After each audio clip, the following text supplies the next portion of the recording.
Yesterday, we read a little bit of the fragment of the book of Noah. And I'm not sure, I've got to read a little more. I think we're back with Enoch now. I think that Noah's not in the story anymore. We heard about the flood that was to come, and that Noah, his lot had been seen before the Lord, and he was pure of heart, and he is going to survive.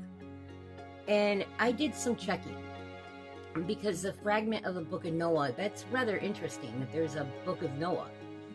And I looked into it, and there was in fact a book of Noah. If you look on Google, Reddit, somebody on Reddit will say Noah was fictional, it didn't exist, but it did. This fragment in the book of Enoch is one piece of proof, and there is another fragment in the book of Jubilee. And those are two of the four fragments that are known of. The other two fragments have not been released. They don't want to tell us. Why they don't tell us or what is the information on it, I can't say if it's because there's information that they can't back up, or that is not, Satan has his hand in the cutting of the books. You know he does. This book may very well be a book that he doesn't want anybody to have any information out of. We get to read this fragment in Enoch, and I do have plans on reading the book of Jubilee so we can see the other fragment. And as for the other two, I'm going to research a little more. They appear to have been found with the Dead Sea Scrolls, but that particular group of scrolls was demolished. There's literally just fragments, so it's hard to say what's on those fragments. It might just be a couple of adjectives in here. It's hard to say. But what I do know is that I am planning on going through Jubilee so we can see the other fragment of the book of Noah, because I am pretty sure that that book has so much to say, not just about that time, but this time too. There was a lot of prophesying going on during this time. They weren't just prophesying about the flood. God used it in a double meaning. He used it to show what would be at the end times too. So that's on the table. If you guys know of any of the other books that might be mentioned in the Bible that I haven't come across yet, because I'm not looking at just any. I'm really not. Enoch is included in the Dead Sea Scrolls, and so is Solomon's Key, so is Jasher, and there is a book called the Book of Jude that is quoted as well, that I want to look at. And they keep saying that these things don't have anything important for us, but they were important enough that God quoted them. He inspired the people that wrote the books to quote them, to bring them up, to make us curious now, because wouldn't you know, that warning was put in the end of the Bible because he knew it was going to happen. Things would be taken away. Things would be added. You've got to pray. You've really got to pray and ask God to lead you in what direction. And he has brought me to a point where I am curious about the books that were removed. I have no desire to learn anything about any added. So like the Book of Mormon is not something that I plan on looking into anytime soon. But like I just said, if you know of any other books that are mentioned in the Bible itself that are not included in the biblical writings, please comment down below. Please give me information. I don't know everything. I'm searching just as much as anybody else is, and we all get to learn different things, and the only way we learn is by sharing that information. So if you know anything more about any other books that are mentioned in the Bible, or even know anything more about what we've already talked about, please share. Let comments, tell us, and of course share the videos, but comment, please share what knowledge that you have, because the only way we all get stronger is by giving the word in all honesty. And I'm tired of the spirit of, obscurance, of trying to hide these truths. The biggest truth out there that Satan didn't want people to know is that fallen angels have no power. They're stripped. They're less powerful than humans. And So it is in Satan's best interest to mess with the readings. But God doesn't put desires in one's heart for no reason. So on that, we'll pick back up. We are in chapter 70. And it came to pass after this that his name during his lifetime was raised aloft to that Son of Man and to the Lord of Spirits from those who dwell on the earth. And he was raised aloft on the chariots of the Spirit, and his name vanished among them. And from that day I was no longer numbered amongst them. And he set me between the two winds, between the north and the west, where the angels took the cords to measure for me, and the place for the elect and the righteous. And there I saw the first fathers and the righteous, who from the beginning dwelt in that place. So I think this is Enoch, and I think he just cleared something up, a big question in the Bible. Obviously he wasn't taken away yet, because he could still go and talk to Noah. And it's not until chapter 70 that he says, I was no longer numbered amongst them, and he set me between the two winds, between the north and the west, where the angels took the cords to measure for me, the place for the elect and righteous. So when they were measuring the holding place for the people that haven't been saved by Christ yet, that's when he was taken. And on the chariots of the Spirit, and his name vanished among them. So God said it was time for Enoch to go. That's kind of weird. I got to look into that. How long was Enoch alive before he disappeared and Noah was alive for? Because there's some question on whether or not Enoch was even alive for Noah to be around. And that's some of the other controversy that comes up in the book of Noah, or in the book of Enoch and the book of Noah, fragments crossing together and telling this story. It's inconsistent. It looks inconsistent. But there's an answer that makes a lot of sense. There always is. It's the weirdest thing. The most far-fetched thing can happen, and the most reasonable explanation comes of it. So, chapter 71. And it came to pass after this that my spirit was translated, and it ascended into the heavens. And I saw the holy sons of God. They were stepping on flames of fire. Their garments were white, and their raiment and their faces shone like snow. And I saw two streams of fire, and the light of that fire shone like hyacinth. And I fell on my face before the Lord of Spirits. And the angel Michael, one of the archangels, seized me by my right hand, and lifted me up, and led me forth into the secrets. And he showed me all the secrets of righteousness. And he showed me all the secrets of the ends of heaven, and all the chambers of all the stars, and all the luminaries, whence they proceeded before the face of the holy ones. And he translated my spirit into the heaven of heavens. And I saw there, as it were, a structure built of crystals, and before those crystals tongues of living fire. And my spirit saw the girdle which girt that house of fire, and on its four sides were streams full of living fire, and they girt that house. And round about was Sephirin, cherubic, and Ophanim. Okay, these are three different types of angels. The Sephirin, a couple days ago, I posted one of the book of Enoch's, was a weird looking wing picture. If you look a little closer, that's a set of 6 wings. And in the book of Isaiah, it describes the Sephirin as having 6 wings, 3 sets, 2 to cover their feet, 2 to cover their face, and 2 to move with. So those are seraphim. Cherubim and Ophanim are the other 2 angels. They are the ones that we talked about a couple days ago. Cherubim have 4 heads, 3 beasts, 1 man, and they have eyes all over. And they are usually accompanied by the Ophanim, or what was described as the golden wheel within the wheel with the eyes all over. And they are mentally, and it's in Ezekiel. The Ophanim are somehow tied mentally to the cherubim. Like they have almost like what I would describe a telepathic. They can think something and the other does. And it says that they move together. So when the cherubim move, the Ophanim move with them. They don't go side to side or up or down. They just go front and back, front and back. And they float, they glide. and they don't speak. They don't make anything out loud. All of their communication is mental, and you can't hear them, I don't think, unless they want you to. I don't know. One day we'll know, but those are three of the angels. Then there's archangels like Michael, and there's messenger angels like Gabriel. So there's all kinds of different angels. They all look different.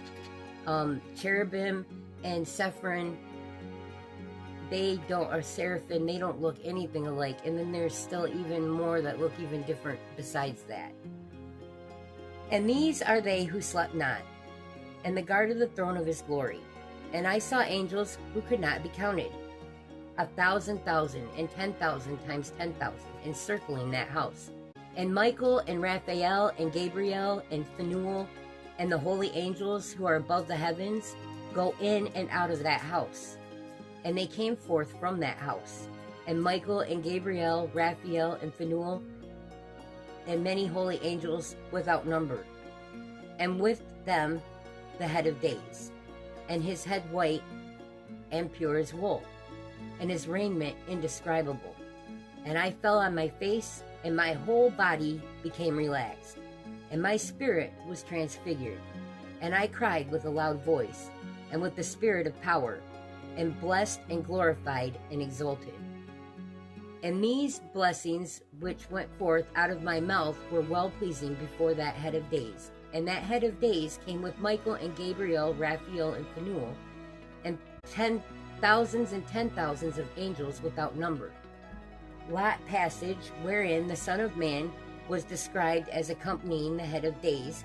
And Enoch asked one of the angels, as in the third section, concerning the Son of Man as to who he was. There's a lot of weird notes in this book that I don't know if Enoch made them himself or if they're copying them over.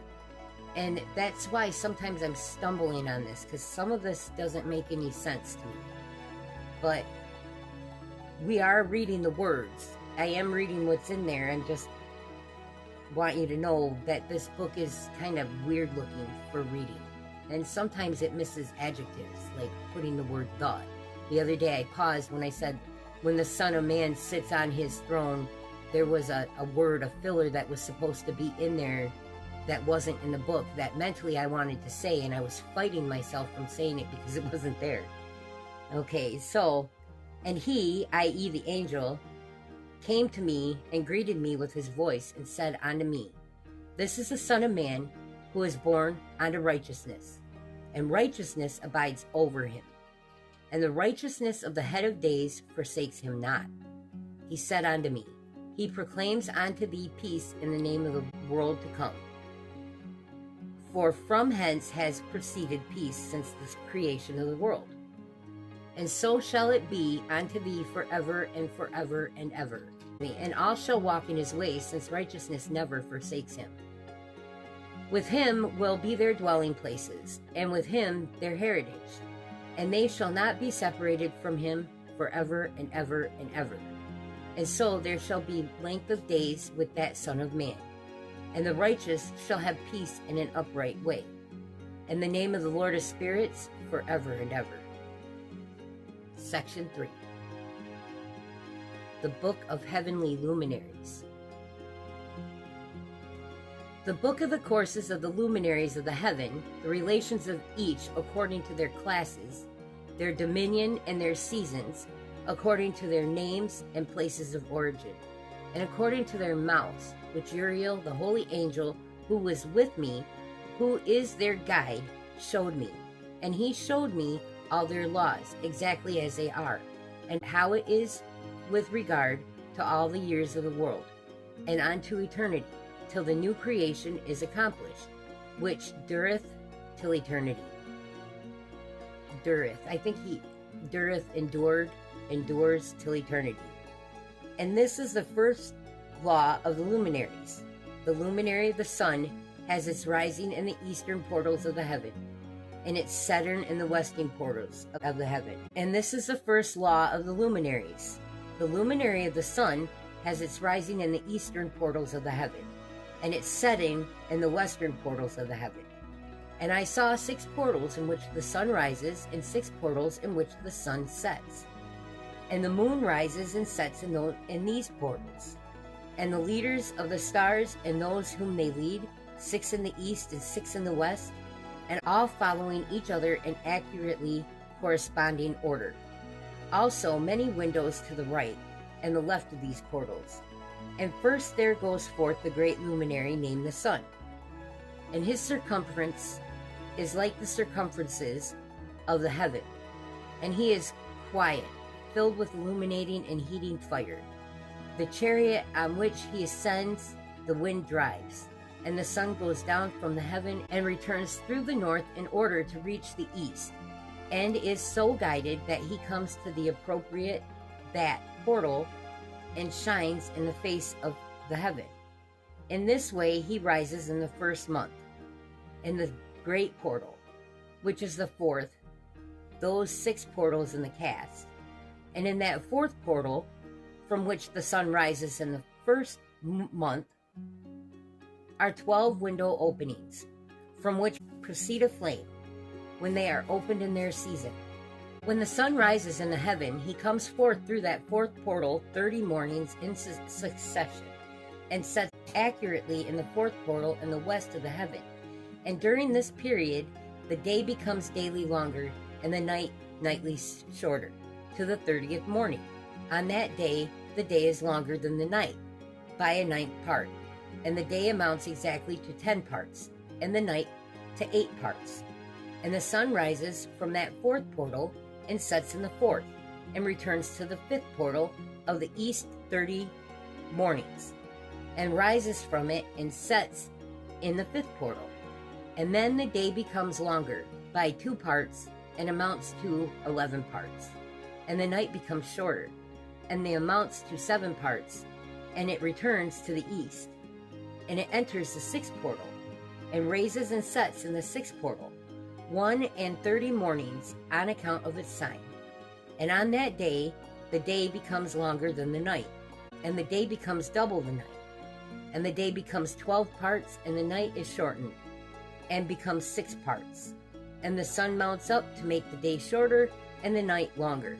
And the sun returns to the east, and enters into the 6th portal, and rises from it, and sets 30 mornings. And when 30 mornings are accomplished, the day decreases by exactly 1 part, and becomes 11 parts, and the night 7. And the sun goes forth from the 6th portal in the west, and goes to the east, and rises in the 5th portal for 30 mornings, and sets in the west again in the 5th western portal.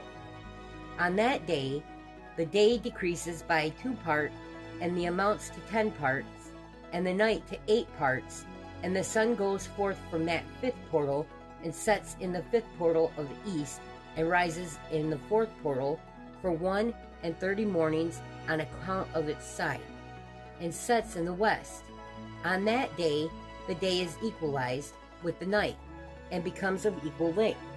And the night amounts to 9 parts, and the day to 9 parts, and the sun rises from that portal, and sets in the west, and returns to the east, and rises 30 mornings in the 3rd portal, and sets in the west in the 3rd portal. And on that day, the night becomes longer than the day, and the night becomes longer than night, and the day shorter than day, till the 30th morning. And the night amounts exactly to 10 parts, and the day to 8 parts, and the sun rises from that 3rd portal, and sets in the 3rd portal in the west, and returns to the east. And for 30 mornings rises in the 2nd portal in the east, and in like manner sets in the 2nd portal in the west of the heaven. And on that day the night amounts to 11 parts, and the day to 7 parts. And the sun rises on that day from the 2nd portal, and sets in the west in the 2nd portal, and returns to the east into the 1st portal for 1 and 30 mornings, and sets in the 1st portal in the west of heaven. And on that day the night becomes longer, and amounts to double of the day, and the night amounts exactly to 12 parts, and the day to 6.